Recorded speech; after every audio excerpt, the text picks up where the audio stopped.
Bonjour, ici la générale Bara, générale des Amazones, militant des droits de l'homme, la servante du peuple gabonais et d'Afrique, luttant contre toute forme de violence faite aux femmes, aux enfants, dénonçant la dictature en Afrique et la France-Afrique.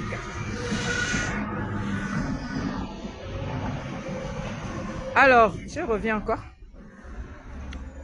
Avant de continuer mon propos, je vais chanter ceci à Dieu.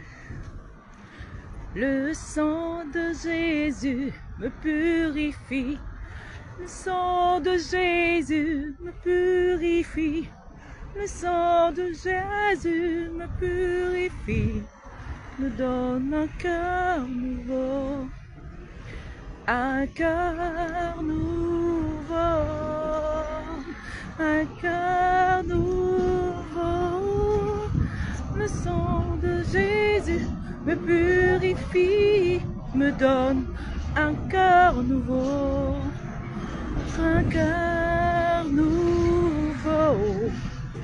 Un cœur nouveau. Le sang de Jésus me purifie. Il me donne un cœur nouveau. Je vais d'abord fermer mon...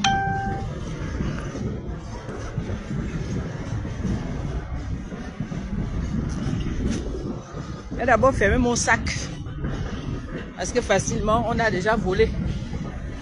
Le sang de Jésus me purifie. Le sang de Jésus me purifie. Le sang de Jésus me purifie. Il me donne un cœur nouveau. Un cœur nouveau. Un cœur nouveau. Le sang de Jésus me purifie. Me donne un cœur nouveau. Malgré ma souffrance, malgré ma douleur, le sang de Jésus me purifie, me donne un cœur nouveau. Amen et shalom. C'est lui qui m'a toujours aidé dans tout ce que je fais. C'est lui qui a toujours été ma force dans toutes mes luttes. Merci dans toutes mes revendications. C'est le sang de Jésus qui m'a toujours aidé. C'est la parole de Dieu qui a toujours fait en sorte que je puisse me mettre au service des autres et m'oublier moi-même. J'ai commencé à parler sur l'attitude qu'a notre président Jean Ping, que nous avons soutenu. Nous avons tout donné. Nous avons mis nos vies entre parenthèses. Nous sommes devenus des exilés suite à ce combat. Parce que Ali Bongo avait fait fort. Fort pourquoi? Il aurait pu voler les élections comme d'habitude. Mais le fait qu'il ait fait ôter la vie à nos compatriotes, ça, personnellement, et avec beaucoup de Gabonais, nous n'avons pas digéré cela. Je peux dire que c'est à partir de ce moment que je voulais dire détruite, c'est-à-dire que j'ai senti mon cœur se diviser, être fendillé comme si on avait mis une épée dans mon cœur. On a divisé mon cœur quand j'ai vu des vidéos horribles des jeunes Gabonais au sol avec balles à la tête, poitrine et toute horreur que j'ai pu voir. Ça fait changer ma vie. Il faut comprendre que quand tu es une mère, tu es une personne sensible. Tu as des enfants que tu as mis au monde, que tu élèves. Tu as une certaine sensibilité qui t'amène à t'intéresser à ce que vit ton prochain. Et en plus, tu es chrétienne parce que tu connais Dieu. Tu as reçu l'amour de Dieu au fond de ton cœur. Tu sais te battre pour les autres. Et tu ne peux pas accepter l'injustice. J'aime pas l'injustice. Ça me démange. Donc, je me suis battue. J'ai fait près de 2 ans, je ne pouvais pas travailler. J'étais pas bien. J'avais tous les jours le drapeau du Gabon. Je dormais avec. Je me réveille, je prends. Soit je me couvre. C'était mon drap ou ma couette. C'est comme ça que je faisais. Et j'étais tous les jours à l'ambassade du Gabon. Une rage est née dans mon cœur. Et un patriotisme que je ne peux pas mesurer. J'ai vu les Gabonais comme mon propre sang, ma propre chair. Et Ali Bongo comme le diable avec ses affidés. Ça c'est clair. Et nous avons mené cette lutte-là. Nous avons commencé nombreux. Même si j'étais déjà dans les rues de Paris. Beaucoup de Gabonais sont sortis. Ce jour-là, pour la première fois, j'ai vu plus de 5000 Gabonais devant moi. C'est moi qui avais le micro.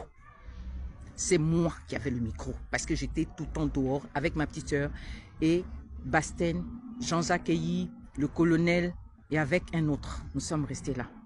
Et nous allions avec les autres panafricains, donc les Congolais, sur la RDC, parce qu'on était affiliés à la souveraineté panafricaine pour tous les Africains. Et comme je ne voyais pas de Gabonais, j'allais seul. Je prends le drapeau du Gabon et tout le reste.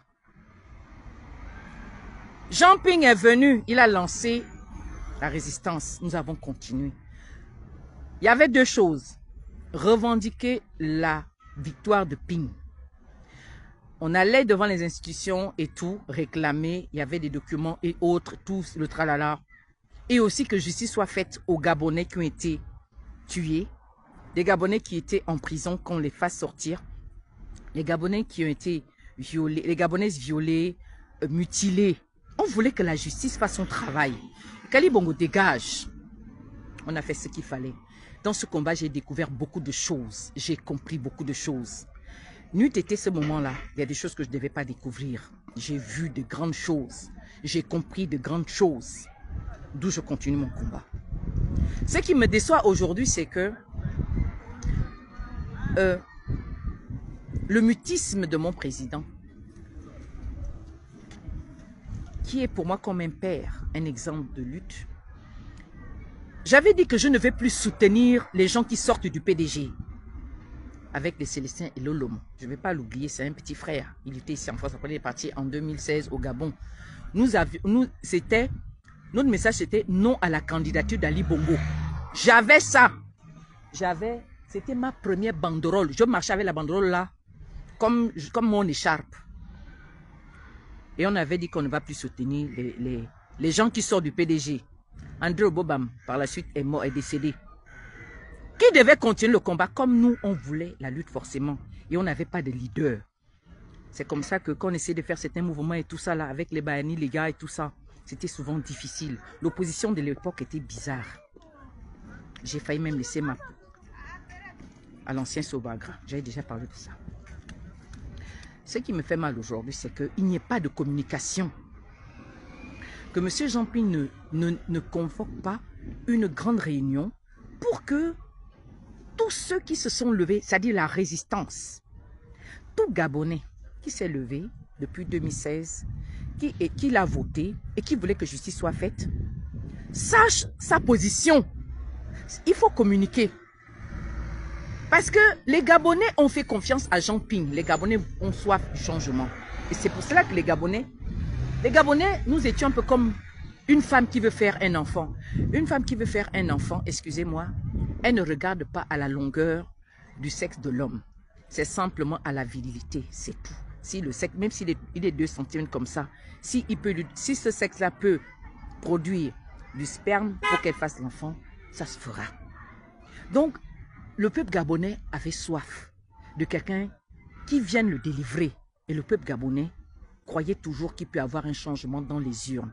Même si on sait que notre choix a toujours été volé, n'a jamais gouverné. C'est les mêmes mots que je dis tout le temps. D'ailleurs, c'est la vérité, c'est que nous avons toujours vécu. Ce qui fait mal, c'est que je me rends compte, à mes 55 ans, depuis, c'est la même chose, c'est la même routine. C'est-à-dire, ceux-là qui sortent, ils nous entraînent dans un combat fort. dans un combat rude.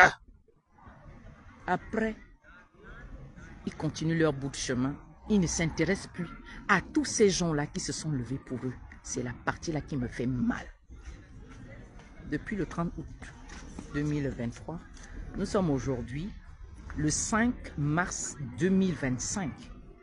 Et nous aurons des élections en transition là, je crois en avril. Monsieur Ping ne réunit pas la résistance pour dire que, mes chers compatriotes, vous qui vous êtes battus pour que je prenne le pouvoir au Gabon, qu'en dites-vous de cette nouvelle situation, de cette transition?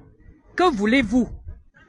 Que l'on prenne le pouvoir, ou bien, c'est-à-dire que l'on revendique toujours notre victoire, ou bien que l'on cède et que on propose ce que nous voulons. Moi, je n'ai pas été contacté. Peut-être qu'il a contacté, peut-être que le bureau de Ping ou sa coordination, je ne sais pas trop, voilà, les gens avec qui ils travaillent, peut-être ils ont contacté d'autres personnes. Moi, je n'ai pas été contacté. J'ai très mal aujourd'hui. C'est pour ça que j'ai dit je ne vais plus soutenir les gens. Je ne soutiendrai plus quelqu'un qui est sorti du PDG parce que on est toujours dupé. On est toujours dupé. On nous laisse toujours dans la mer, sans parachute. Et je me sens trahi. Ça va faire 10 ans aujourd'hui que je n'ai pas vu mon 4e enfant. Ça va faire 10 ans aujourd'hui que je n'ai pas vu mon 2e petit-fils. Ça va faire 10 ans aujourd'hui que je n'ai pas vu ma première fille. C'est des sacrifices. Une femme qui n'aime pas son peuple ne peut pas faire ça. Je me suis privée d'aller au lit avec l'homme pendant tant d'années. Il n'y avait plus de goût parce que je pleurais les Gabonais. Je voulais voir Ali Bongo dehors. Je voulais voir Ali Bongo dehors. J'étais prête. Il y a des choses que je ne pourrais jamais dire en live parce que ça ne se dit pas en live. J'ai aimé le changement de mon pays, la transformation du Gabon plus que ma propre vie. Je suis fière. Je ne regrette pas. Mais la seule chose que je regrette, c'est que notre père, Jean Ping, que nous avons soutenu, que nous avons aimé, que nous avons cru, nous avons pardonné, nous laisse sans communiquer. Donc ce que je fais là, je suis en train de revendiquer mon droit. J'ai seulement vu Jean Ping avec son fils devant Oli Nguema. Ah bon? Donc vous choisissez maintenant vos enfants pour aller rencontrer Oli Nguema? Bon, quelqu'un m'a dit, parce qu'il y a une personne qui m'a appelé hier. C'est à cause d'elle que je me retrouve même dans cette situation. On devait discuter. Oui, ton père, machin. Je ne suis plus là-dedans. Je suis orpheline. Physiquement, je n'ai pas de papa. Mon père est décédé, j'avais 15 ans. Donc, si on vient m'aider aujourd'hui que Jean Ping est mon père, parce que, dit-on, il m'a beaucoup aimé, machin et tout, à cause de mon combat. Ok. Mais, il m'a abandonné. Est-ce qu'il a cherché à savoir, sachant que moi, je suis une radicale? Moi, je ne me suis pas battue pour que Jean Ping soit le soutien d'Oli Nguema. Jamais. Moi, je ne me suis pas battue pour que Jean Ping soit le soutien d'Oli Nguema. Jamais. Il faut que le président le comprenne. Moi, je ne me suis pas battue pour qu'il soit en train d'applaudir. Parce que toutes les fois, est-ce que j'ai validé? J'avais déjà entré dans mon travail. Parce que je vois que toutes les fois que je vois le président Jean Ping, on est toujours en train de le faire danser. Et moi, ça me gonfle. Je vous parle, j'ai des larmes. Ça me fait mal. Je me dis, ah bon? Même si le Seigneur m'a déjà montré sa condition. Ça, je l'ai bien vu, il me l'a montré. Bien, j'ai bien vu, je sais. Je sais. Mais nos politiciens ne nous respectent pas. Ils font ce qu'ils veulent. Ils font ce qu'ils veulent. Nos politiciens ne nous respectent pas. Nos politiciens oublient que la souveraineté appartient au peuple qui t'a soutenu. C'est nous qui l'avons choisi. C'est nous qui l'avons voté. Et c'est nous qui nous sommes mis à dire, à revendiquer sa victoire. C'était notre victoire. C'est-à-dire que le fauteuil appartient au peuple. Et le représentant du peuple, c'était Jean Ping. Donc quand notre représentant va s'asseoir, on le voit en train d'acclamer un putschiste. Vous voulez que je pense à quoi? Que je sois contente? Même si on m'appelle, on m'avait appelé, je ne peux pas dire qu'on m'a appelé, on ne m'a pas appelé. Hein. Mais ce n'est pas comme ça que moi j'ai vu la chose. Je n'ai pas vu la chose comme ça. Et en plus, ça se passe comme je vois là, le PDG est toujours là. Le PDG est toujours là. Le PDG est toujours là. Donc moi je viens dire que Mon président en train d'acclamer Nguema. Bon, je vois bien son geste, il est déjà vieux. Il devient dépendant. Mon président devient dépendant. Mon président n'a plus... Où est-ce que... Dites-moi, vous qui êtes autour de Jean-Ping, envoyez cette vidéo là-haut. Je vais parler tous les jours. Parce que je me suis sacrifié pour le Gabon. Je me suis levé pour ces Gabonais-là qu'on ne verra plus jamais. Ces bébés-là, les enfants de 15 ans, 16 ans, qui sont morts pour la cause du Gabon. Où est-ce que vous les mettez? J'ai mal. Où est-ce que vous mettez ces enfants-là? Vous mettez ces dossiers là-haut? Les gens qui ont tué nos enfants. Ali Bongo et ces gens de Osibasanjo qui était le ministre de la Défense. Ils sont en train de manger le manioc. Mais les mamans qui pleurent leurs enfants là, les charniers qu'il y a, vous allez parler de ça quand? Je croyais que vous allez me dire. Parce que moi, je me suis privé de ma propre famille. J'ai perdu mon fils, le fils que mon frère m'avait confié, Abraham, en 2017. Je n'ai pas vu comment on enterre mon fils. Mon grand frère, même père, ma mère est décédé. Mon oncle, le petit frère, ma mère, même père, ma mère, avec ma mère est parti. Mon cousin direct est parti. Beaucoup de monde sont partis derrière moi. Je n'ai pas pu les accompagner. La petite sœur à ma mère, elle est décédée au Cameroun. En Bam, dans la famille des Tomo. Je ne suis pas allé à cause de ce combat. Vous allez m'expliquer si c'est ça, la politique que vous faites. C'est-à-dire que le peuple est là. Nous nous sacrifions pour le changement. Mais ceux qui sont à la tête, comment ça s'appelle? Nos leaders nous trahissent. Vous nous trahissez. Je ne vais plus soutenir quelqu'un. Ne m'appelez plus. Ne m'appelez pas pour me dire tel candidat est bon. J'ai l'œil. Le Saint-Esprit me montre qui est qui. Je connais. Je sais qui je peux choisir. Je vous dis déjà que ce n'est pas la peine de vous présenter. C'est Oli Nguema. Il sera nommé président. Donc, moi, je n'avais même pas besoin de voter. C'est vrai, j'avais dit à mes enfants de s'inscrire, tout. Je n'irai pas voter parce que Oligui, tout est déjà fait. Avec l'aide de la France, tout est déjà fait. Ce côté-là, ne vous inquiétez pas, Oligui est déjà président. Moi, mon problème maintenant, c'est mon président Ping. Quand j'ai vu encore l'image, toute ma douleur est remontée. Toute ma souffrance est remontée. Il est en train d'acclamer un putschiste. Purée!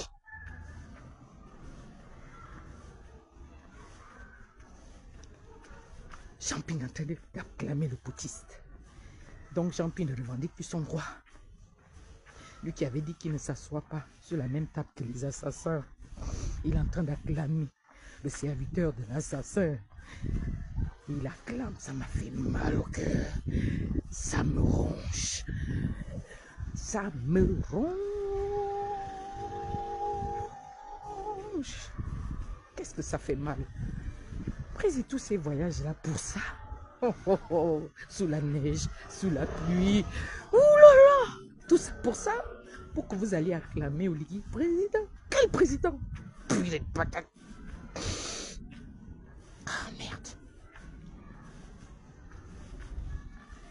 Vous exposez encore, Jean-Pierre?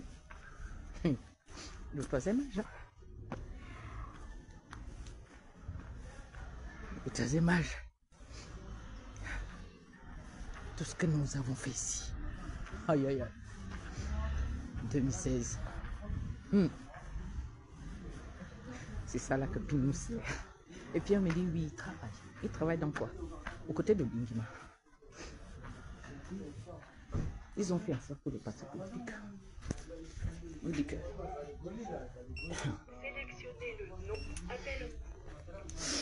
Merci, mon fils. J'avais même pas lu. Oui, mon fils, ça sert. Ah bah, Karim, tu m'as compris. Là, tu me comprends, mais non.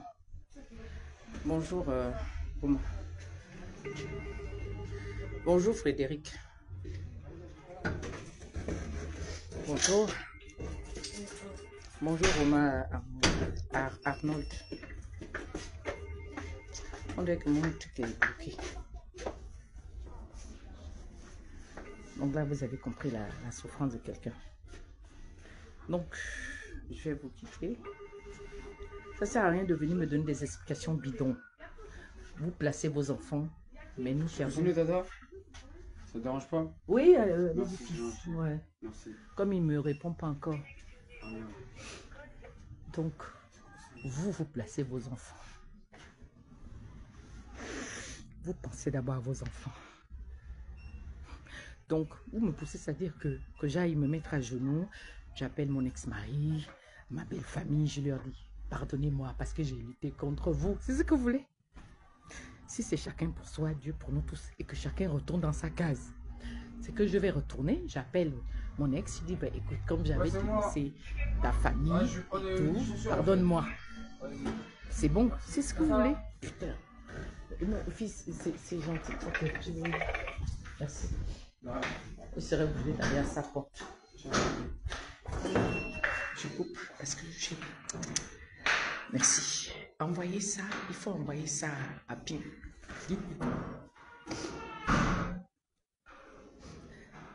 Dites-lui que son Amazon demande que il fait quoi de moi et de ma maison?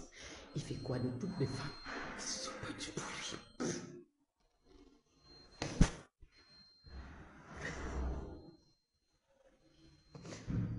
Est-ce qu'il sait que ça nous fait?